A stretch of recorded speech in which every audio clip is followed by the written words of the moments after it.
What do you associate ancient Egypt with? Pyramids, pharaohs, sphinx. But in fact, it is also one of the most ancient love traditions in the world. This is a land of magic and pleasure. Neither the pharaohs denied themselves the pleasures here. Difficult people. Egyptian women were considered the most sultry beauties in the whole Mediterranean. No wonder Cleopatra became one of the most famous mistresses in history. What inventions, secrets are attributed to her? What were the love affairs of ordinary Egyptians and wives of pharaohs? What does marriage tasting mean? Could Egyptian women marry for love? How was sex in ancient Egypt so radically different from modern? Why did the pharaohs force their daughters into prostitution? Is it true that this woman offered her hand and heart? So what was love and sex like in ancient Egypt? It is now the 8th year of the reign of Hatshepsut, the first month of high water. And our heroine is there, young, in love and happy. She had just received a poem from a young Egyptian. This is how they confessed their love in ancient Egypt. The way it went, stole my heart. She makes all the men's necks turn to see her. He wrote to her. Tamid was a beauty and received poems often, but this time she saw who they were from, and her heart beat even faster. It's a bun. She thought about it and wrote back.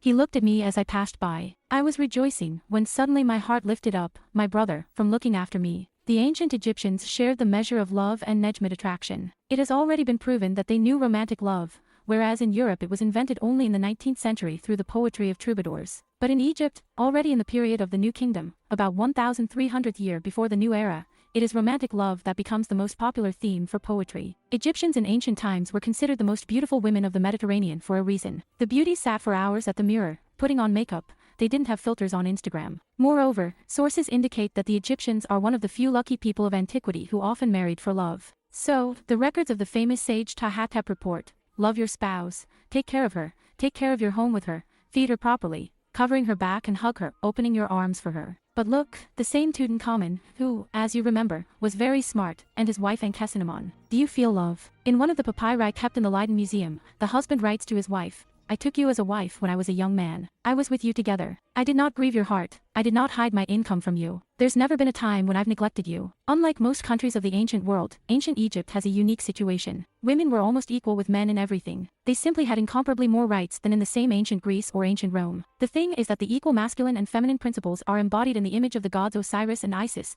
who together reigned over the world. And those same Egyptian pharaohs, as a rule, are also depicted together with their spouses. So, our Tamid is as happy as ever, but then strangers appeared on the threshold. They informed her parents of the priest's decision. Tamid is the most beautiful girl in the city, which means that she will take part in the ceremony at the Omen temple, to surrender in honor of the deity. The thing is that in Thebes, one of the capitals of ancient Egypt, the most beautiful girl had to engage in prostitution in the temple of Omen, thus replacing the rest of the young Egyptian women. The ancient historian Strabo wrote about this. Johann Bloch, in his History of Prostitution, emphasizes that such religious prostitution, which he calls one time, is also attested in Samos and Locri to Lower Italy. He writes, the custom of copulation in the temple arose from a religious feeling, from the desire, while staying in the temple during the act, to enter into direct contact with the deity. It is possible that traces of this ritual have survived to this day in the messages of the father of the history of Herodotus, that even Pharaoh Cheops, according to the stories of the priests, sent his own daughter to a brothel and ordered her to get some money there. The daughter fulfilled her father's order, but she also planned to leave a monument to herself. She asked each of her visitors to give her at least one stone for the construction of the tomb. And from these stones, according to the priests, the middle of the 3 pyramids that stands in front of the Great Pyramid was built. How so? You say, and that's it.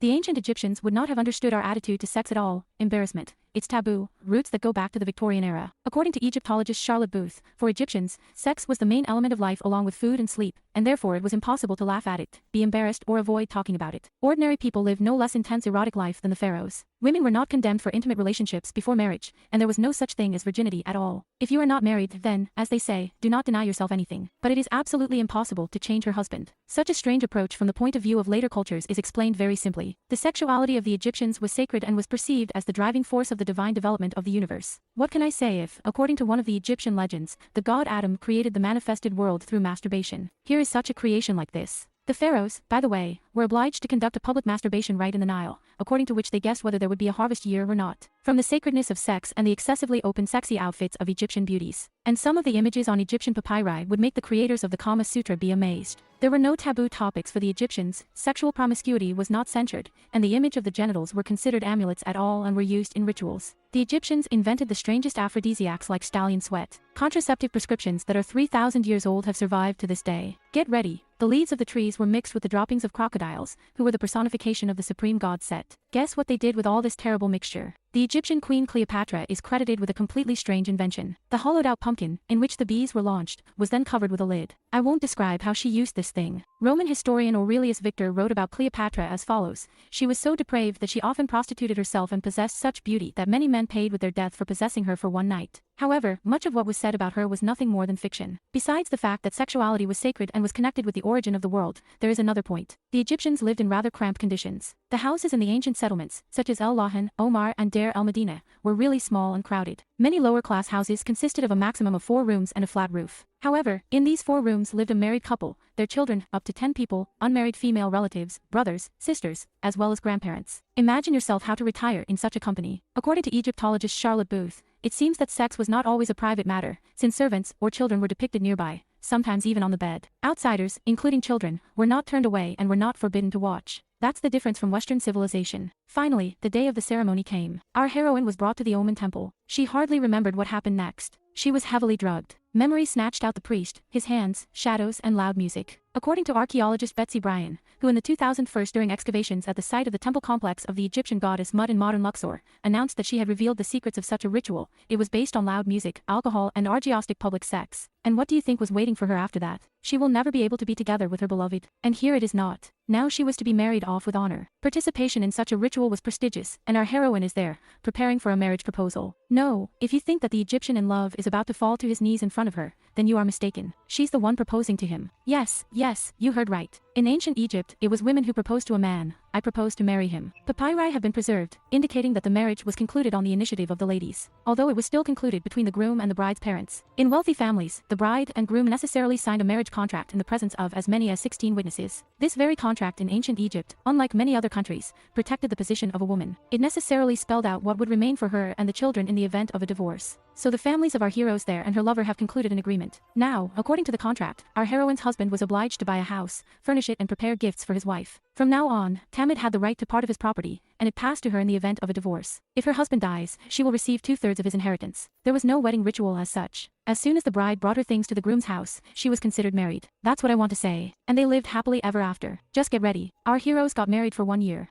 The following document has been preserved. You will be in my house. You will be married to me from the first day of the 3rd month of winter until the 4th month of rains. It was called the Year of Food. Well, that is, something like a marriage of tastings. After him, the newlyweds, if they did not have a child, had the right to break off the marriage, if love passed and there was a mutual misunderstanding, well, or extend it further. Divorces in ancient Egypt were very popular at all. To remarry for the 2nd or 3rd time for a divorced woman was not a problem at all. The only age restriction is that after 30 it was already considered elderly, and before that, do not deny yourself anything. If a woman could not get pregnant, then maids or concubines were brought to her husband, so there were always a lot of children. The history of a certain famous ladies' man from Al-Medina named Pawnee has been preserved to this day. He was accused of adultery with most of the women in the settlement, including a woman named Hunro. This same Hunrik cheated on her 2 husbands and both divorced her. But Panib's wife Wade did not divorce him because of his extramarital sexual exploits. Another scoundrel from Dr. Medina was in the world of Almi, who had an affair with the servant's wife. The servant reported him to the authorities, and at all times promised to stay away from his wife. However, he continued to sleep with her. In the case of adultery, the husband could demand that the unfaithful wife be severely punished. In some cases, with mutilation or even executed. However, such severe punishments, as a rule, were the subjects of literary fairy tales, and divorce was much easier. In real life, the wife could say I'm leaving and just move into her father's house or into her own house. And to emphasize their feelings, addressing each other, they called their soulmate a brother or sister. However, marriages between close relatives, uncle and niece, brother and sister were commonplace. According to statistics,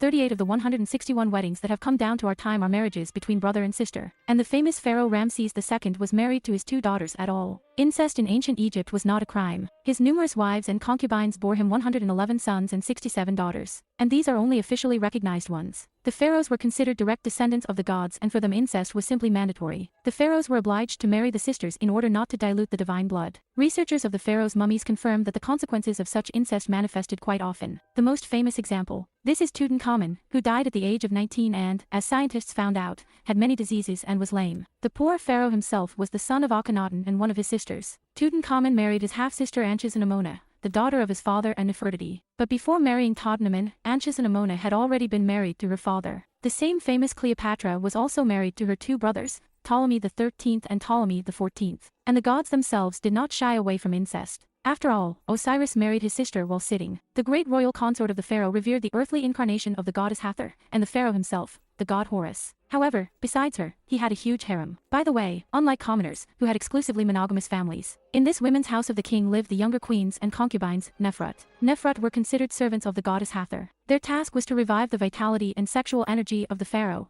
on which the prosperity of the whole country depended. There are images of these beauties in beaded nets, or even only in loincloths, dancing for the Tsar and playing with him in the Senate, something like modern checkers. The Tsar's mother also managed this huge women's house. While Artemisia and her husband were still in love with each other a year later, they extended their marriage. Her husband Kay was a singer and they lived in general, not bad. And most importantly, he still dedicated poems to her, as she did to him.